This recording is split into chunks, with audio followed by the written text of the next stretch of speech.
नमस्कार दोस्तों, हिंदू धर्म के 4 धामों में से एक बद्रीनाथ या बद्रीनारायण मंदिर उत्तराखंड के चमोली जनपद में अलकनंदा नदी के तट पर स्थित है।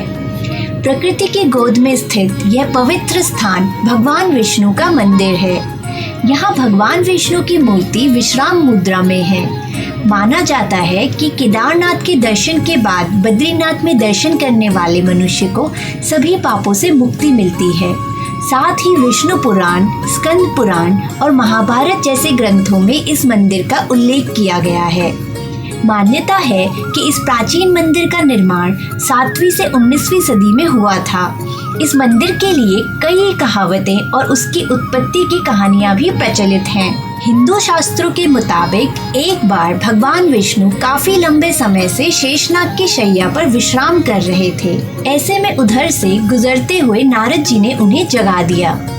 इसके बाद नारद जी ने उन्हें प्रणाम करते हुए बोला कि प्रभु, आप लंबे समय से विश्राम कर रहे हैं। इससे लोगों के बीच आपका उदाहरण आलस के लिए दिया जाने लगा है। यह बात ठीक नहीं है। नारद जी की बातें सुनकर भगवान विष्णु ने शेषनाग की शैया को छोड़ दिया और तपस्या के लिए एक शांत स्थान ढूंढने निकल पड़े। इस प्रयास में वह हिमालय की ओर चल पड़े। तब उनकी दृष्टि पहाड़ों पर बने बद्रीनाथ पर पड़ी। विष्णु जी को लगा कि यह तपस्या के लिए अच्छा स्थान साबित हो सकता है। जब विष्णु जी वहां पहुंचे तो देखा वहां एक कुटिया में भगवान शिव और माता पार्वती विराजमान थे। अब विष्णु जी सोच में पड़ गए कि अगर वह इस स्थान को तपस्या के लिए चुनते हैं तो भगवान शिव क्रोधित हो जाएंगे। इसलिए उन्होंने उस स्थान को ग्रहण करने का एक उपाय सोचा और एक शिशु का अवतार लिया और बद्रीनाथ के दरवाजे पर रोने लगे। बच्चे के रोने की आवाज सुनकर माता पार्वती का हृदय द्रवित हो गया और वह उस बालक को गोद में उठाने के लिए आगे बढ़ने लगी। शिवजी ने उन्हें मना किया कि वह इस शिशु को गोद में ना लें, लेकिन वह नहीं मानी। वह शिवजी से कहने लगी कि आप कितने निर्दयी हैं और एक बच्चे को कैसे रोता हुआ देख सकते हैं। इसके बाद पार्वती जी ने उस बच्चे को गोद में उठा लिया और उसे लेकर घर के अंदर आ गयी। उन्होंने शिशु को दूध पिलाया और उसे चुप कराया। बच्चे को नींद आने लगी तो पार्वती जी ने उसे घर में सुला दिया। इसके बाद वह दोनों पास के एक कुंड में स्नान करने के लिए चले गए। जब वह लोग वापस आए तो देखा कि कुटिया का दरवाजा अंदर से बंद था। पार्वती जी ने उस बच्चे को जगाने की कोशिश करने लगी पर द्वार नहीं खुला।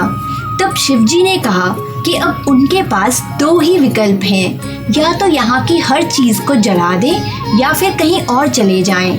शिवजी ने पार्वती जी से यह भी कहा कि इस भवन को जला नहीं सकते क्योंकि यह उन्हें बहुत पसंद था और प्यार से उन्हें अंदर सुलाया था।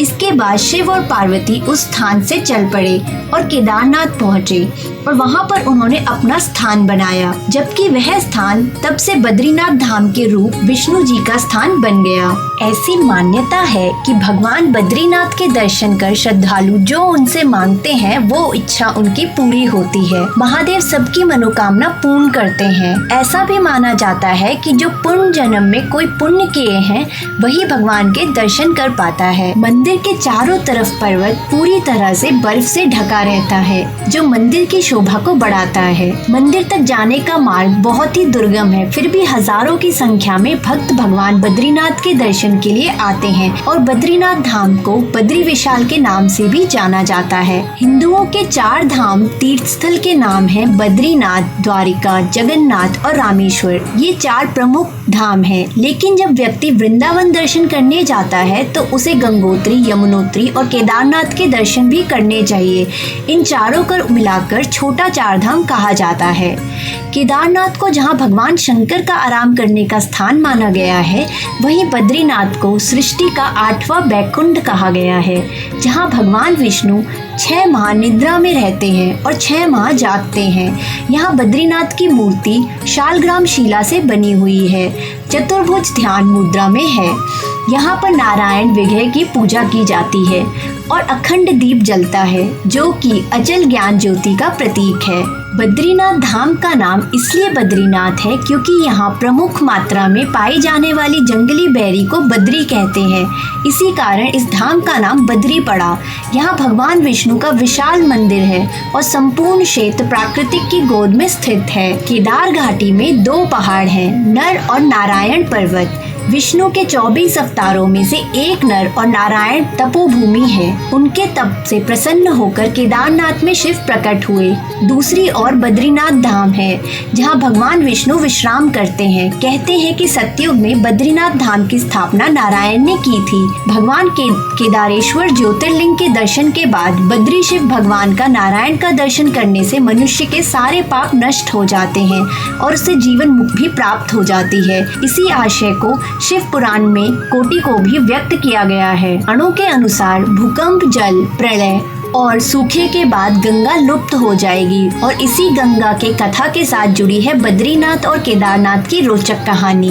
नहीं होंगे बद्रीनाथ के दर्शन क्योंकि माना जाता है कि जिस दिन नर और नारायण पर्वत आपस में मिल जाएंगे बद्रीनाथ का मार्ग पूरी तरह बंद हो जाएगा। भक्त बद्रीनाथ के दर्शन नहीं कर पाएंगे। पुराणों के अनुसार आने वाले कुछ वर्षों में वर्तमान बद्रीनाथ धाम और केदारेश्वर धाम लुप्त हो जाएंगे और वर्षों बाद भविष्य वर्दी नामक एक तीर्थ का उदंग होगा। यह भी मान्यता है कि जो जोशीमठ में स्थित भी भगवान शिव की मूर्ति का एक हाथ साल दर साल पतला होता जा रहा है। जिस दिन यह हाथ लुप्त हो जाएगा उस दिन बद्री और केदारनाथ तीर्थ स्थल भी लुप्त होना प्रारंभ हो जाएंगे। भगवान विष्णु की प्रतिमा वाला वर्तमान मंदिर 3133 मीटर की ऊंचाई पर स्थित है और माना जाता है कि आदि शंकराचार्य 8वीं शताब्दी के दार्शनिक संत ने इसका निर्माण किया था। इसके पश्चिम में 27 किलोमीटर की दूरी पर स्थित बद्रीनाथ शिखर की ऊंचाई 7138 मीटर है। बद्रीनाथ में एक मंदिर है जिसमें बद्रीनाथ या विष्णु की वेदी है।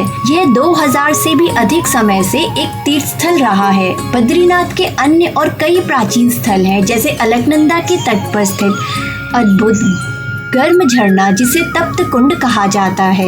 यह समतल चबूतरा जिसे ब्रह्म कपाल कहा जाता है पौराणिक कथाओं में उल्लेखित शाप शिला है। शेषनाग की कथित छाव वाला एक शिलाखंड है। बद्रीनाथ से जुड़ी एक और कथा है। पारंपरिक कथा के अनुसार शंकराचार्य ने परमार शासक राजा कनकपाल की सहायता से इस क्षेत्र से बौद्धों को निष्कासित कर दिया था। इसके बाद कनकपाल और उनके उत्तराधिकारियों ने इस मंदिर की प्रबंध व्यवस्था संभाली। कथा मिलती है कि 16वीं शताब्दी में गढ़वाल के तत्कालीन राजा ने बद्रीनाथ की मूर्ति को गुफा से निकालकर वर्तमान मंदिर में स्थापित कर दिया था।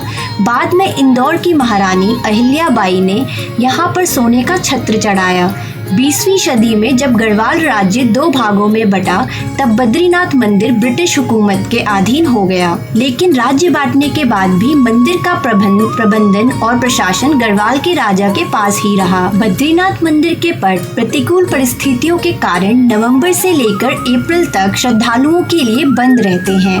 वहां की विशेष समिति के द्वारा बद्रीनाथ मंदिर के पट खुलने की तिथि घोषित की जाती है। उस निर्धारित तिथि के अनुसार ही बद्रीनाथ मंदिर के पट श्रद्धालुओं के लिए खोले जाते हैं। बद्रीनाथ अगर आप पहुंचना चाहते हैं तो आपको हवाई, रेल और सड़क परिवहन के माध्यम से पहुंच सकते हैं। इन सब माध्यमों में सबसे अच्छा माध्यम सड़क परिवहन को ही माना जा सकता है। राष्ट्रीय राजमार्ग 7 के द्वारा आप आसानी से बद्रीनाथ पहुंच सकते हैं। हवाई परिवहन के माध्यम से अगर आप बद्रीनाथ आना चाहते हैं तो यहाँ का निकटतम हवाई अड्डा जॉली ग्रांट हवाई अड्डा है जो ऋषिकेश से मात्र 28 किलोमीटर की दूरी पर स्थित है।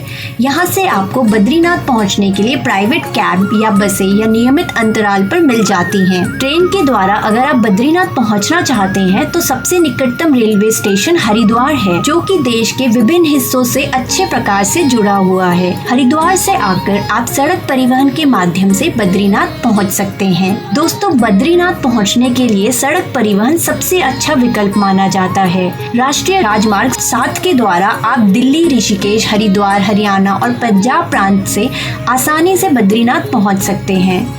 विशेष ऋषिकेश बस स्टेशन से प्रातःकालीन बस सेवाएं चलती हैं जो आपको सूर्यास्त होने से पहले बद्रीनाथ पहुंचा देते हैं। सूर्यास्त होने के बाद यहाँ का सड़क परिवहन को अनुमति नहीं होती है।